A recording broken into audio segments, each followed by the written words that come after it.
Livre 1 Samuel chapitre 23. 1 Samuel 23. Normalement, notre lecture est partie à 15e verset. Mais continue à temps. Tozatina Tomatorbandana, verset 28. Non, verset 26. Nous lisons au nom du Seigneur Jésus-Christ. Saoul marchait d'un côté de la montagne et David avec ses gens de l'autre côté de la montagne. David fuyait précipitamment pour échapper à Saoul, mais déjà Saoul et ses gens entouraient David et les siens pour s'emparer d'eux. Lorsqu'un messager vint dire à Saoul, « À toi de venir, car les Philistins ont fait évasion dans les pays. » Saoul cessa de poursuivre David et il s'en retourna pour aller à la rencontre des Philistins. C'est pourquoi l'on appela ce lieu Sela Amashlékot, parole du Seigneur. Pouvant dire peuple acclamer plus fort pour la gloire du Seigneur.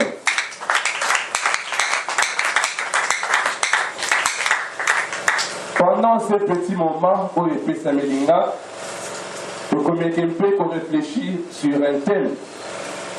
Le thème, malgré, est un peu complexe, mais dans l'aide de Saint-Esprit, nous essaierons un peu d'expliquer et de comprendre qu'est-ce que le Dieu veut dire par ce thème. Donc nous allons parler, mon thème je l'ai intitulé c'est la Amashlékot. Donc c'est juste le dernier mot au Nantikotanga dans le livre de la Bible, il y a un point.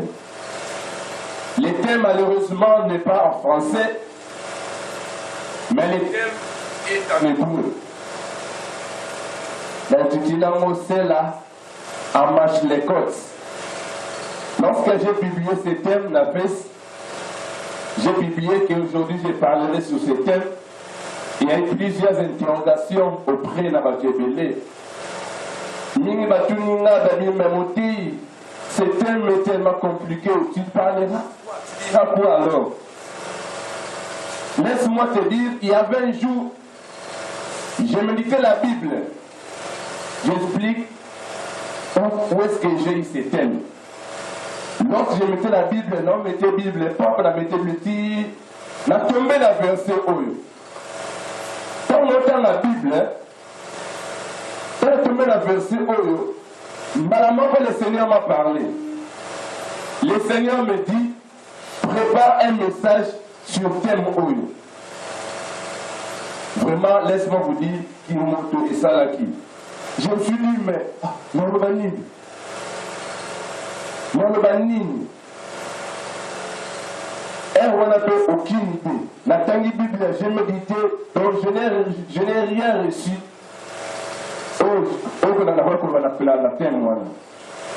Ce que peu après, est arrivé une semaine après, je commence à méditer la Bible, mais la pensée c'est comme mon sous-sous. Maintenant j'ai vu, le Seigneur m'a ouvert alors les yeux. Et le Seigneur m'a dit, tu parleras comme ça, comme ça, comme ça, comme ça. Vraiment, toute une semaine, c'est vraiment 4 jours. Voilà. J'ai vite compris que le Seigneur m'a appelé la prédication. J'ai vite compris que le Seigneur m'a appelé d'être son serviteur. Parce que lorsqu'il m'a parlé, il m'a dit de préparer un message sur ce thème. Vraiment, il m'avait vraiment verrouillé. Il m'a totalement verrouillé. Mais il a été préparé le thème comment. Nakobanda ndengenini, nakosuka ndengenini. Mais et après, yemoko afongolinga misu, afongolinga ozalima yele. Et j'ai vite compris que tout est à canon, bisomoko, mais le Seigneur nous assiste parfois. Alléluia. Alléluia.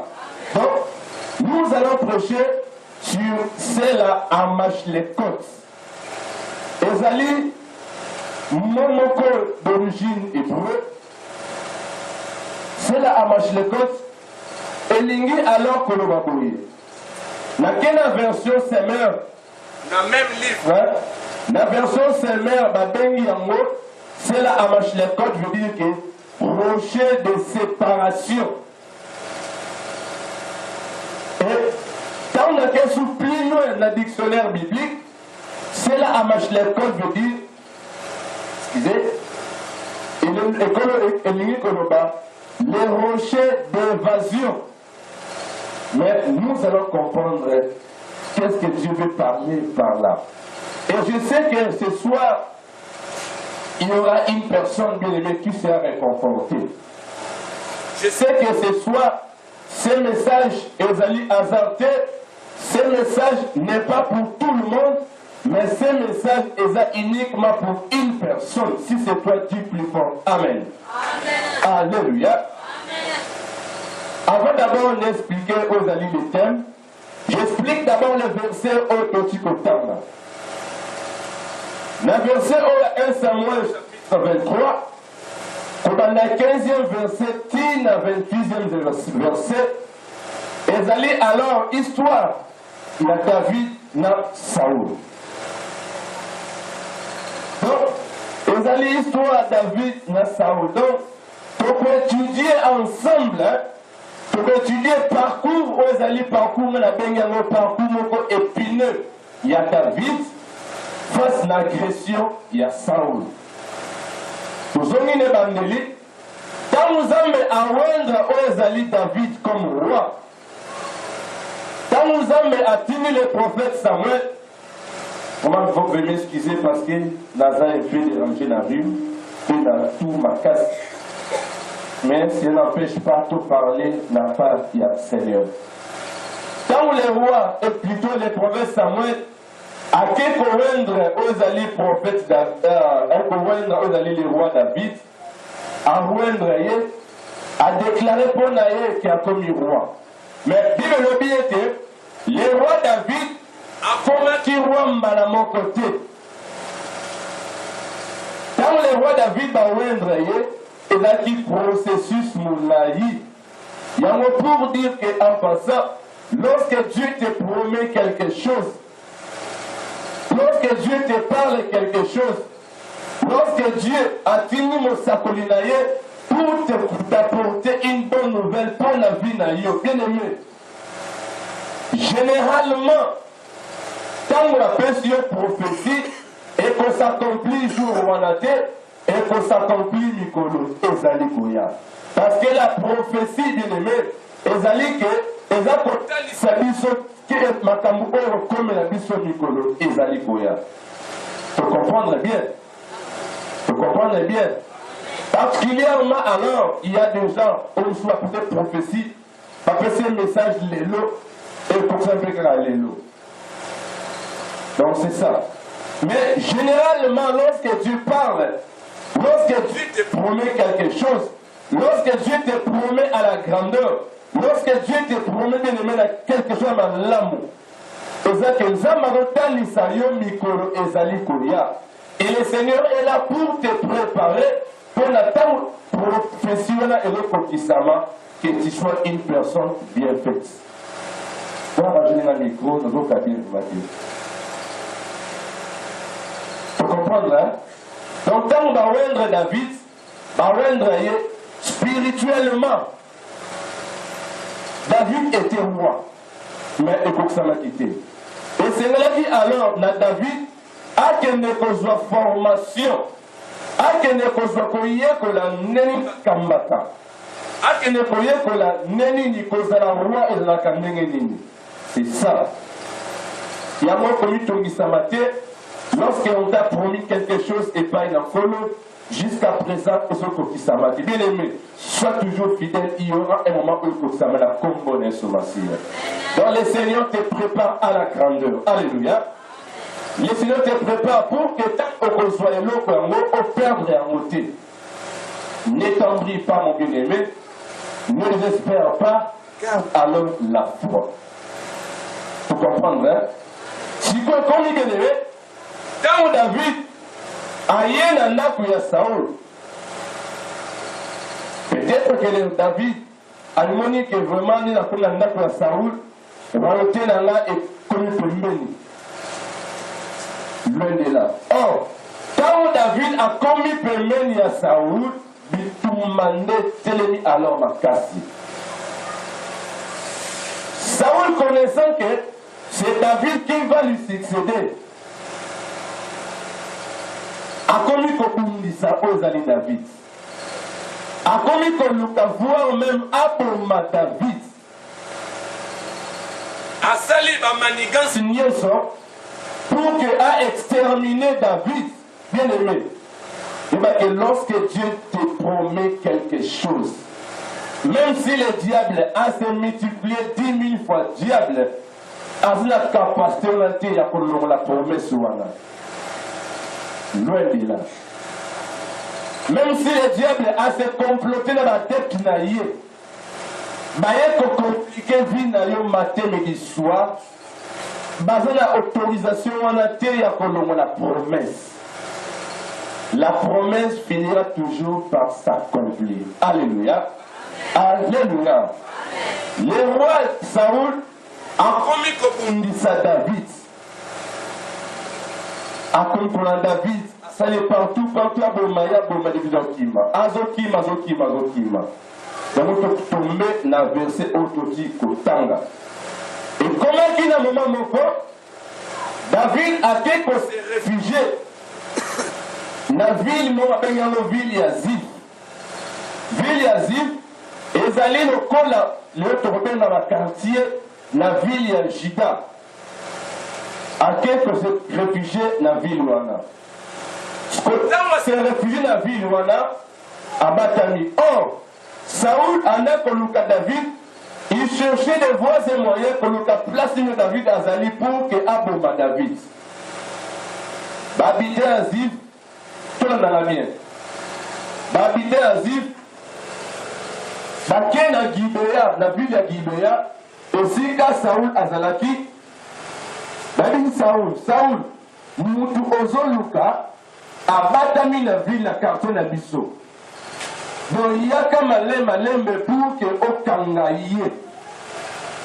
Saoul a dit vraiment merci Nzambe à Pambola Binomingi.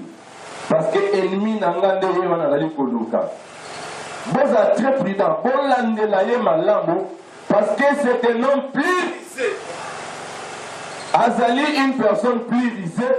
Botalaye bien. Naïna Zoya Pona Kotangaye.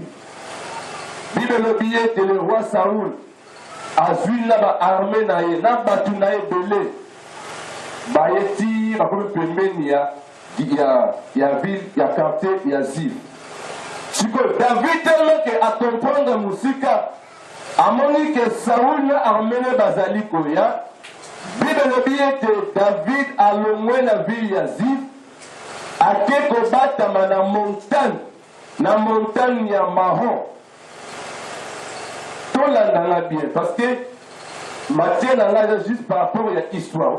Ne te comprendre que veut dire alors c'est la Amachlekot.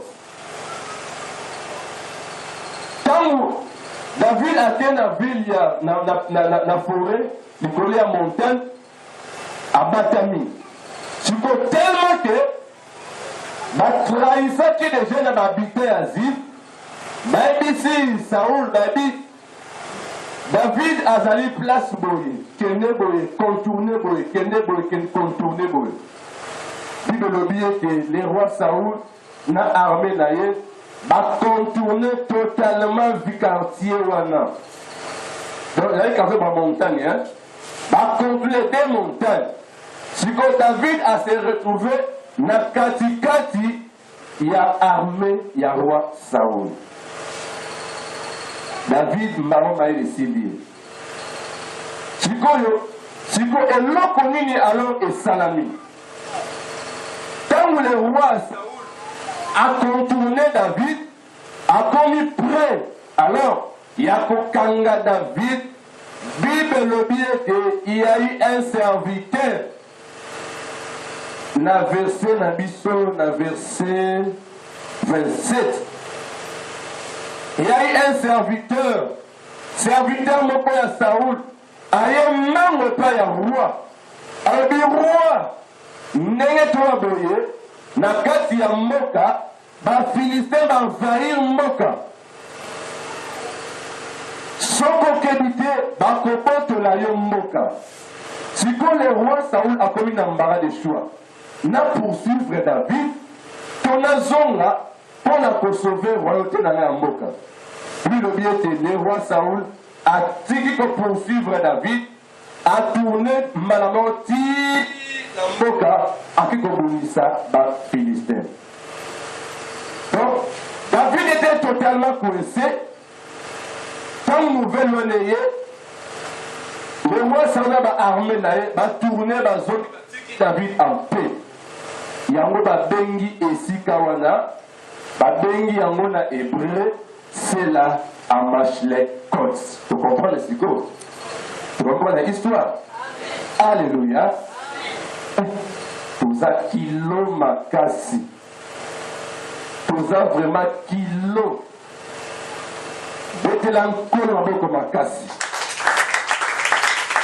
Acclame plus fort pour la gloire du Seigneur. Acclame plus fort pour la gloire du Seigneur.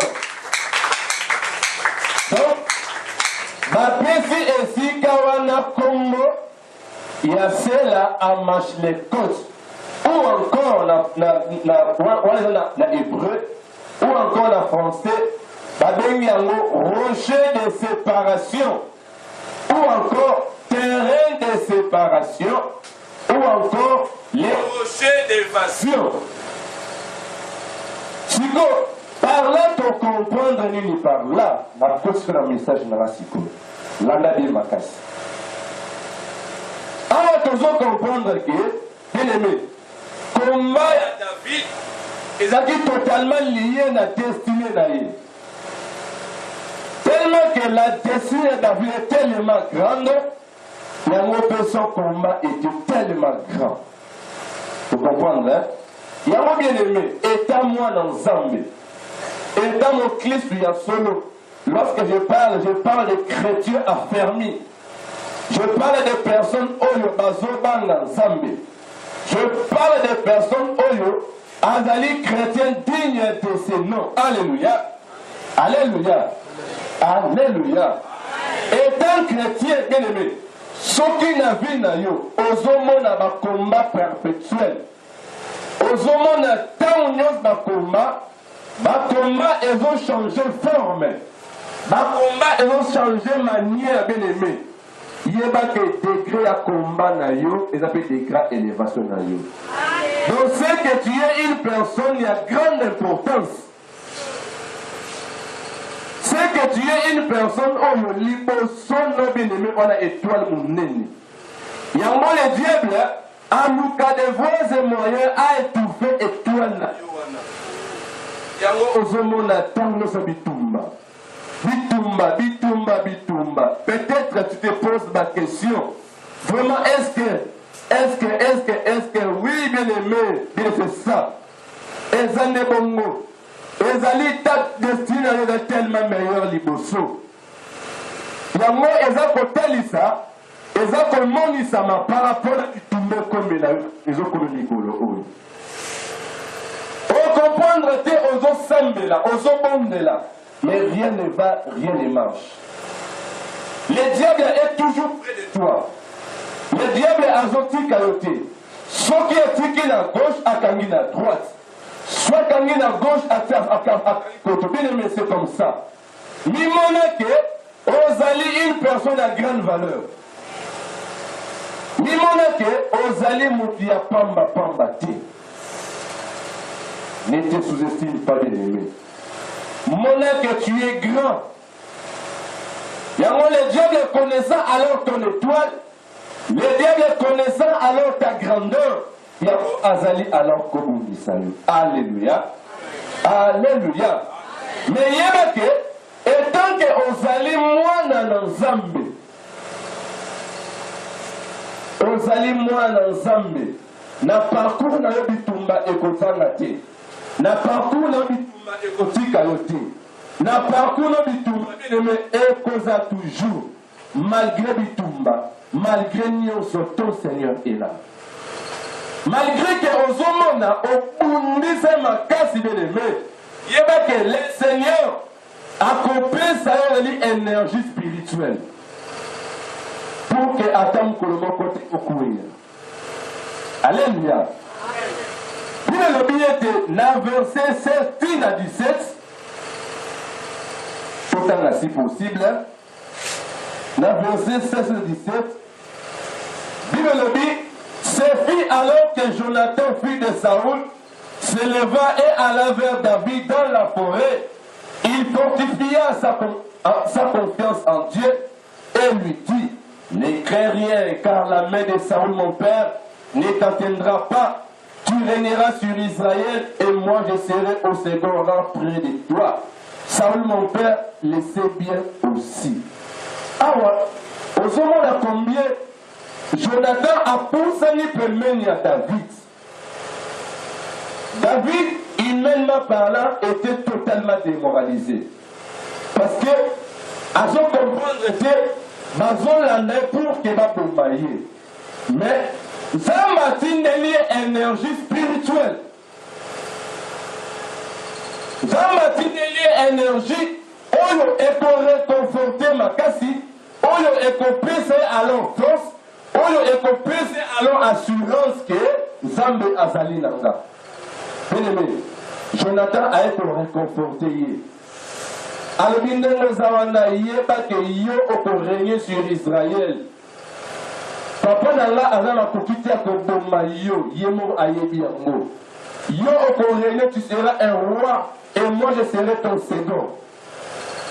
Manobawana est réconforté David totalement.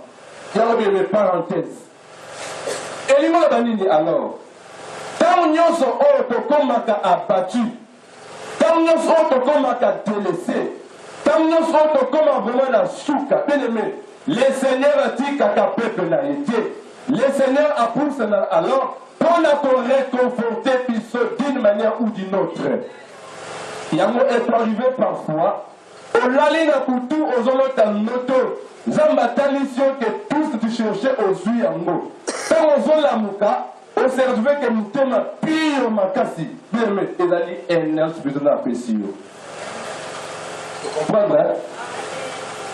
Donc, ça m'a continué à noter, parce qu'il y a dit que nous avons aux alliés moutoutiers animés, qui finira toujours par tomber. Vu que ma cambezo comme la yo, vu ma circonstance noire et comme la yo, vu ma circonstance contraire et comme la yo, bien aimé, étant un humain au Kolemba. Tu te poses ma question pour la finale. Oui, c'est bien. Tu te poses plus d'interrogations. Est-ce que. Mais on comprend que, au y a l'église, bazoter la parole, bien aimé, ne t'inquiète pas, le Seigneur est au contrôle de tout. Ne t'inquiète pas, le Seigneur est là. Ne t'inquiète pas, le Seigneur est bien aimé. Il y a une énergie spirituelle. Alléluia. Alléluia. Il y a un son qui bien aimé. On soit qu'il y a une énergie spirituelle. La carte, il y a désolation dans l'eau, c'est que tu n'es pas un enfant de Dieu. Tu parles tantôt d'une manière, tantôt d'une autre. Pour prendre la course, mais à côté. On comprend que tu as un problème qui ronge ton cœur. On voit une andapu, on forme les Bibles, on tombe à la page Moko, et comme la page Moko, on m'a connu le Bible. Ne crains pas. Je suis avec toi. Bien aimé. Maman senti le cola. Ma mélition maya pure dans mon thème. Bien aimé, c'est ça l'énergie spirituelle. Le Seigneur est là pour te réconforter. Le Seigneur est là pour te redonner alors de l'énergie. Il est là pour t'accorder alors la confiance naïe. Parfois, au comment il prête, il y a que perdre confiance d'ensemble. Mais ça me a visité d'une manière ou d'une autre. C'est ça l'énergie spirituelle. Alléluia. Acclame plus fort pour la gloire du Seigneur. Acclame plus fort pour la gloire du Seigneur. Quand Jonathan a eu pour nous réconforter, malgré que Jonathan est celui qui a coupé plus tard, tout ce que Jonathan a dit que je sais que tu seras roi. Oui, c'est vrai, et Koki Samaki. Mais, alors que nayebi que na cause la seconde yo. Et Koki Samaki parce que Jonathan était totalement attaché à papa naye. Or, l'esprit des morts, maintenant que tant que Satan a bango, au lieu Jonathan a le discernement à s'éloigner à la papa naye, à s'accrocher à papa naye, l'esprit des morts a ébomillé. C'est notre message, tout ça pour Naté. Mais Jonathan a vu une mission mon corps, il a réconforté David. Après si Elikia, après si réconfort, David a vu sous espoir que le Seigneur va agir. Alléluia. Alléluia. Alléluia. Il y a parfois des chrétiens, il y a parfois des gens parmi nous, eux parfois, tous se plaindre, tous les là, tous se lamenter pour la vie de l'issue. Nous parcourons des moments très délicats. Nous parcourons vraiment, on a un chemin trop épineux. Nous parcourons un temps tellement difficile. Aux alliés qu'on semble là, rien ne va, rien ne marche. Aux alliés qu'on semble là, Makamono Tamolate, aux alliés qu'on continue la prière, on continue la jeûne, on salue l'action de grâce. Au Pessi, au Pessi, bien aimé. Mais tu vois toujours rien ne va, rien ne marche, bien aimé. Zamba Koti Kayote. Zamba Koti Kayote. Ce qui n'est pas Molina yo, ce qui alors l'accomplissement de ta prophétie et qu'on s'accomplir après 3 mois, bien aimé. Il te faut être ça après 3 mois. David était en pleine royauté. Fallait être comme un roi, oui. Mais essayer alors à David à parcourir un temps un peu difficile. Pour les cantiments kaka, pour avoir vraiment une formation. Avoir une formation totale. Tant que la formation là qui a cheveté, bien aimé, là il passe pour que David a royauté malamanko. Là laisse-moi te dire, le Seigneur est en train de te former. Vous avez la vérité? Le Seigneur est en train de te former. Le Seigneur est en train de te former. Pour que quand on forme, aussi là, tu vas témoigner grandeur dans la cime. Alléluia. Alléluia. Alléluia. Dans un ennemi antiquité, le Seigneur est près de toi. Le Seigneur est près de toi. Avec Kolanayo. Avec que le Seigneur est Seigneur ayebi yango. Attangi maturité, mais seulement à son fils à une forme. Il y a mon apôtre alors, aïe qu'on pense à une énergie spirituelle, pendant oyeba que Nzambe na yo a profité. Nzambe na yo a la lipongité, mais Nzambe na a kobisa yo que de liyoso na yo makamala mwezali. Alléluia. Il est venu d'apprendre qu'on peut une bonne nouvelle. Que Nengo Zawana persévère bientôt au Kosepela. Nazeli Samoutoumou va pleurer dans mon thème, cesse de pleurer. Le Seigneur est près de toi. Il y a une personne qui se pose la question pour la vie naïe. Mengaï, tu m'as promis, oui. Le Seigneur t'a promis. Et l'autre de mon côté, écoutez mais la volonté dans un mécanisme de mon inayo. Tu ne m'as pas compris. Et l'autre de mon côté, écoutez mais la volonté dans le cadre de mon inayo. C'est ça. Donc, quand j'entends à apprécier aux alliés réconfort, voilà, David a s'est réconforté totalement. David, quand on dit Saul a son landaye, puis le bête David a kimi malamoko.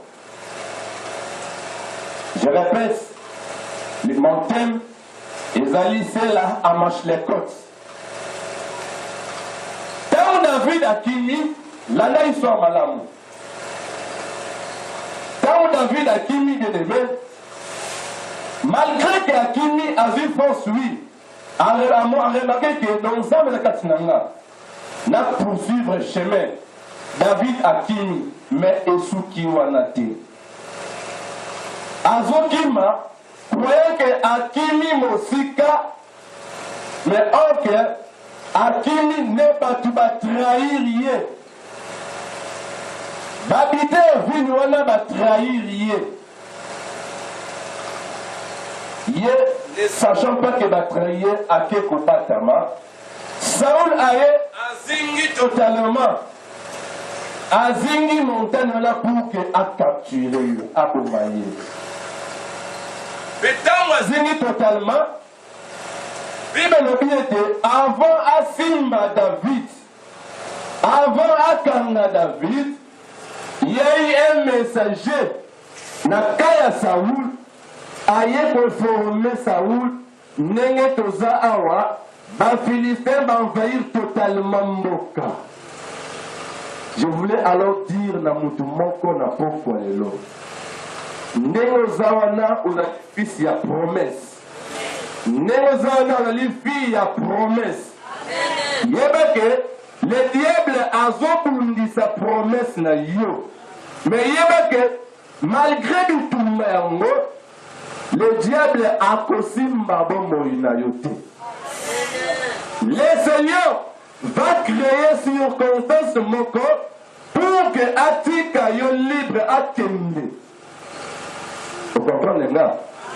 Malgré les tombés combattre vinayo, malgré au routine l'hypota aux sorcellerie et à makasi, malgré que ton père ou ta mère est sorcier ou sorcière, malgré que ta famille, la livre moko vendue dans le monde à ténèbres, bien aimé, et ta moine dans ensemble, même si babundi sur les lots, babundi sur le lobby, bana capacité de simba vinayo.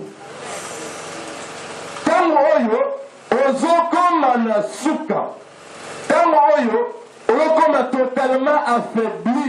Tu n'as plus de force de prier, tu n'as plus de force de jeûner, tu n'as plus de force qui m'embarque bien aimé. Tant les âmes akitaka pour la secourir. Alléluia. Kita, bien aimé, premièrement pour que sa gloire soit totalement éclatée. Pour ne appeler Isaïe, que na makas na yo moko jamais au colo diable. David Akimi, mais il s'est retrouvé qu'à commis totalement encerclé. Makas ici. Il y a que tant comme on a souka, on est tant que ton rédempteur Azali Kosimeve. Alléluia. Alléluia. Nous avons lu le livre de Jérémie, chapitre 15, verset 20 à 21.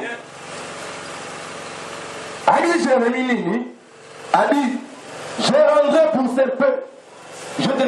ce peuple comme une forte muraille de reins. Donc, Nakoko Misaïo, le kola mir moko ya makasi, ils te feront la guerre, mais ils ne te vaincront point. Car je serai avec toi pour te sauver et te délivrer, dit l'Éternel. Je te délivrerai de la main des méchants, je te sauverai de la main des violents. Alléluia. N'importe le lot alors, ce n'est plus Jérémie de l'aimé, mais c'est toi que tu parlais. Ils te feront la guerre, mais ils ne te vaincront pas. Car je suis avec toi pour te délivrer des méchants. Même si parce que tu es faible, parce que tu n'as plus de force, bien aimé, maintenant le Seigneur va agir dans la place. Tu comprends, hein? Donc le Seigneur a créé un muscat du moko pour que l'ennemi n'aille atika yo libre. Il y a mon essai là à marcher les côtes. Les rochers, il y a séparation. Donc le Seigneur a aligné alors, il y a kokabola mutu moko pour la propre ya lelo. Aligné alors, il y a fait sa évasion dans mon tour est totalement emprisonné. Parce que lorsque nous voyons le mot évasion, c'est-à-dire que obima. Alléluia. Alléluia. C'est là à Machlekot, les rochers de l'évasion, ou encore la terre de l'évasion, ou encore le terrain de l'évasion. Dans Nzambe na bolingo na ye, alingi alors afongola nzela moko pour que yo obima. Nzambe alingi na poko lelo bien aimé pour que a créé chemin moko pour que yo obima. Alingi a créé histoire moya sika pona bomo ina yo. Le roi David allait sentir le col à trop enfermé. A monique ennemi na Saoul a cru prier ko kangaye. Mais à Bonsani que le rédempteur a se levé qu'à le premier thé, mais le rédempteur a se levé alors les derniers. Alléluia. Et lorsque le rédempteur se lève les derniers, pour que sa gloire premièrement elle a éclaté, et deuxièmement, pour que oyeba que la macasse n'a mon côté que olongi Satan. Yango Dieu t'a promis l'élévation. Dieu t'a promis l'excellence. Dieu t'a promis la grandeur. Dieu t'a promis la gloire. Bien aimé, je n'ai pas cassé dans mon côté. Même si aucun mangenge, aucun montagne qu'on semble la prier, pendant 40 jours, 40 bien, mais osons la nièce pour qu'on fait un côté. Alléluia. Le Seigneur est tellement compliqué. Donc le Seigneur a se manifesté parfois.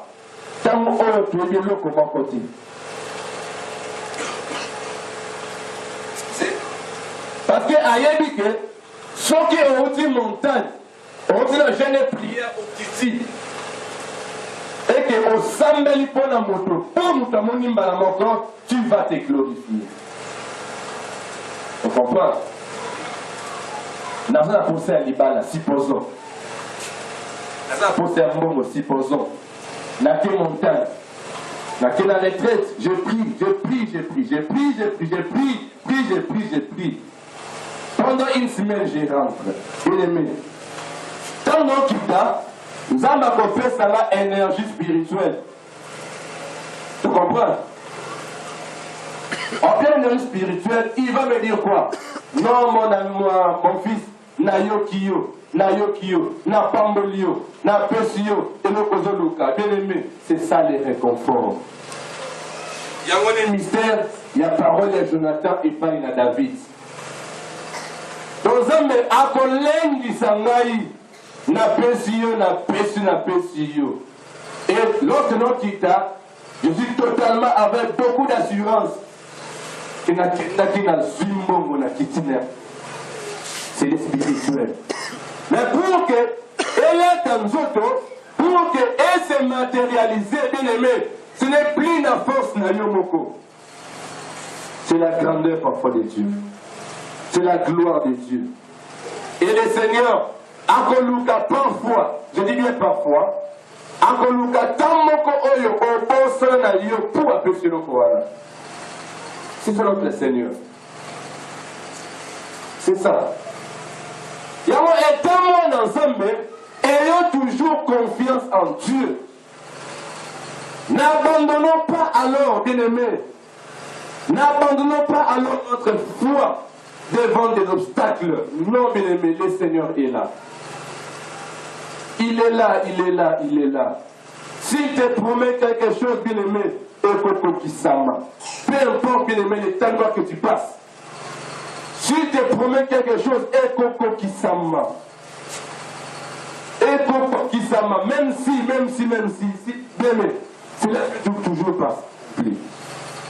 Ça m'a permettre de Moïse a réclamé, a criblé comme un format, étant son fils loin de là. Ce qui parfois, ça m'a permettre un diable à Simayo. Bien, mais c'est pour un temps seulement. À Simbayo, non, parce que à cause totalement, ils sont totalement humiliés loin de là. Parce que les derniers mots, je vais toujours annoncer un Christ. Alléluia. Alléluia. Dans le livre Exode, bien aimé, quand on Exode chapitre 14, verset 19 à 20, verset 24 à 25. Pour comprendre, bien aimé, quand on va dans Pima, bien que Pharaon peut armer dans le Kolanda Bango. Comme la mer Rouge, il y avait un grand obstacle au Katapoma. Batana Simakuna, il y avait armée Pharaon dans la char. Pas comme il faut pleurer. Pas comme il faut pleurer. Pas comme il faut pleurer. Babosani alors, Azali Zambe à séparation. Babosani alors, Azali Zambe à multi-système. Tant comme il peut mener la bango, Bible l'obéité, Zambe atini colonne de nier. Dans la colonne, notamment du Bosuna Bango, et l'ongwe Bosuna Bango, et Ketina Simba la Bango, et empêcher les Égyptiens pour atteindre les Israéliens. Bon, une séparation. Bon, comment on va séparer Bango. Bible l'obéité, quand la colonne et Ketina Simba la Bango, c'était la nuit. Et Dieu, obscurité, mon corps total. N'en a pas d'Égyptien. Et quand c'est obscurité totale, Dieu l'obéit que sans d'habiter Moïse, soit bâton bête dans la mer Rouge. La mer Rouge est pour moi, bakat ici. Parce que tant que bakat ici, comme il a tombé, Dieu l'obéit que colonne est longue. Et tant que longue, bah est sous le mango. Tant que mango, bah continue la mer Rouge. Dieu bien que Zame a créé encore une autre séparation. À bouquer la charne à Bango. À rendre Bango la vie difficile. Vous comprenez?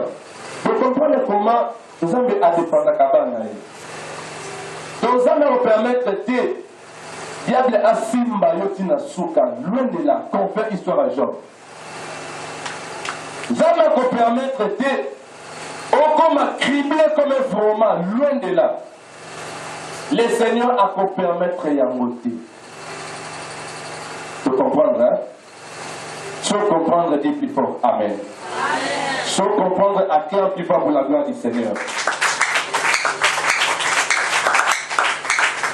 Bien aimé, il y a parfois des histoires qui nous arrivent et comme les bisous.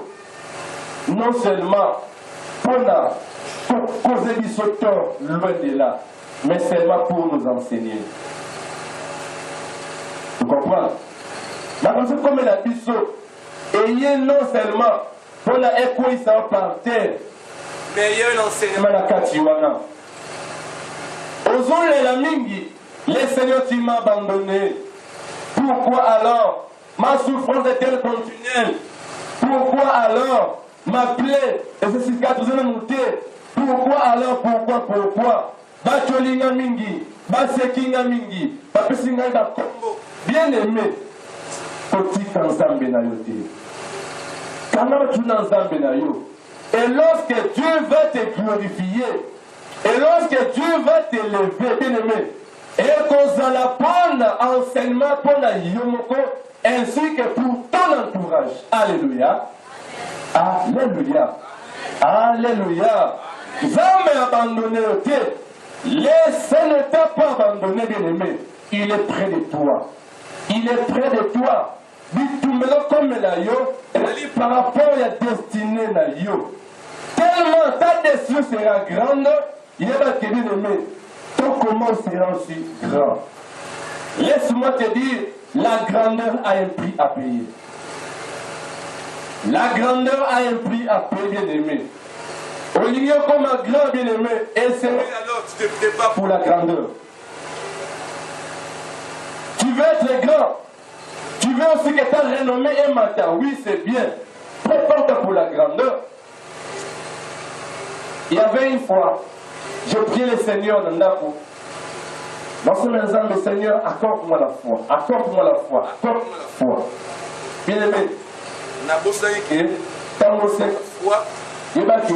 Il y aura des problèmes comme la Lio pour que Fouana ait comme ma casse. N'est pas qui a monté. La continue de prier dans Ndako. Seigneur, accorde-moi la foi. Accorde-moi la foi. Vous avez parlé de Benga. Mais après cela, Makam la coutelle d'Ango. Seigneur, pourquoi ceci? Pourquoi ceci? Pourquoi seulement moi? Pourquoi seulement moi, Seigneur? Pourquoi? Oh, je m'en ensemble dans Nako avec beaucoup d'interrogations. Notre ensemble a dit mais il y a qui foi. Pour avoir la foi, les Seigneurs ont passé dans une étape très difficile. Pour comprendre que le Seigneur agit. Ah, la baïm dans la moko. Mais donc, malheur à vie dans la moko. Bien aimé, et ça que, na comment la foi moko, tu n'as pas l'idée. Na comment la foi moko, même si, na sommes la noir dans la monde lumière. Même si je galère totalement, bien aimé, comme si n'a pas l'amour. C'est comme ça. Mais malgré cela, on est mes problèmes comme c'est toujours. Donc, dans l'ensemble là, le Seigneur me parle que nous sommes la grandeur, donc c'est comme ça. Bien aimé, la grandeur a un prix à payer. Pour être grand, bien aimé, il faut payer un prix. On veut pour ça. Comme un bon prédicateur, bien aimé, c'est bien, nous n'avons pas compris ça. Mais pour être un bon prédicateur, il faut qu'on tente la Bible mingi. Il faut qu'on prie à mingi. C'est comme ça. C'est ça le prix de la question. Comment tu veux être grand, bien aimé, au lieu de passer dans une école de formation? Loin de là. Il y a un pour chuter, bien aimé. Pendant qu'on conclut, c'est là à marcher les côtes, bien aimé. Et ça dit que terrain aux âmes à préparer pour que Abimisayo n'a beaucoup de monde dans yo. Alléluia. Alléluia. Et ça dit terrain aux âmes à préparer. Le Seigneur est venu alors. N'importe quoi pour te rassurer qu'il est près de toi. Pour te rassurer que tout ce qu'il a promis dans ta vie est beaucoup qui s'en va. L'ongola alors d'inquiétude.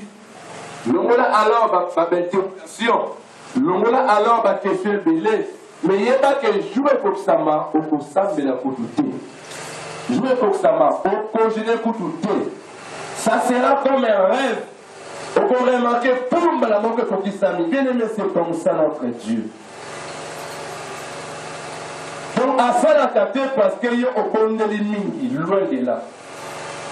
Parce que, ceux qui nous aiment, à ça, la carte, à ce fond de l'ennemi, c'est qu'il y a une montagne de prière. Nous allons se sommes à la manque. Loin de là. Mais le Seigneur agit en son temps. Le Seigneur agit, bien aimé, à son temps bien précis par lui-même. Le Seigneur agit, non pour la yo okumisa mapeka, mais le Seigneur agit alors pour que sa gloire soit totalement éclatée. Alléluia. Alléluia. Yango bien aimé, tika alors de gauche à droite. Tika côté de gauche à droite. Confie-toi alors à ton Seigneur. Confie-toi alors à ton Dieu. Confie-toi alors à ton maître. Zambe oyo alakayo, il est fidèle pour l'accomplissement de tes promesses. Alléluia. Peut-être tu me diras que, mais Zama lobelanga te, aucune prophétie, balobelanga te na bonga. Bien aimé, la vraie prophétie par excellence, c'est la parole de Dieu. Et là, la parole déclare que je souhaite que tu prospères à tous égards. Comme prospère l'état de ton âme, c'est la prophétie. Le Seigneur, avant ça, pour la carte de ma commune, que aligné au kende liboso, on mène vie moko heureuse, on mène vie moko abondance, pour que on puisse ensemble. C'est la prophétie par excellence. Il y a moi étant moi dans Zambé, le Seigneur a son monde à grand, le Seigneur a son monde à grandeur, a son monde à cité. Azali ko préparer alors vie pour que on comme un jour roi. Alors préparer vie pour que un jour on se bali pambo dinayo. Alléluia. Alléluia. Alléluia. tika être que le Seigneur a créé mon corps. Il y a une façon pour la mon apôtre pour les autres. Tika le Seigneur a consolé alors mon thème d'ailleurs, n'a pourquoi il y a les lots. Tika que le Seigneur a fait sa énergie spirituelle pour que oyi kampi kotina suka na kombo na Yesu Masiya. Tika te nzambe na likolo a consolé mon thème na yo, a fait sa force wana ya kopesa tina suka na kombo na Yesu Masiya. Tika te nzambe na likolo asunga yo ete o garde foi na yo attend pour le moment c'est o abandonner kondima na kombo na Yesu Masiya. Tout à l'heure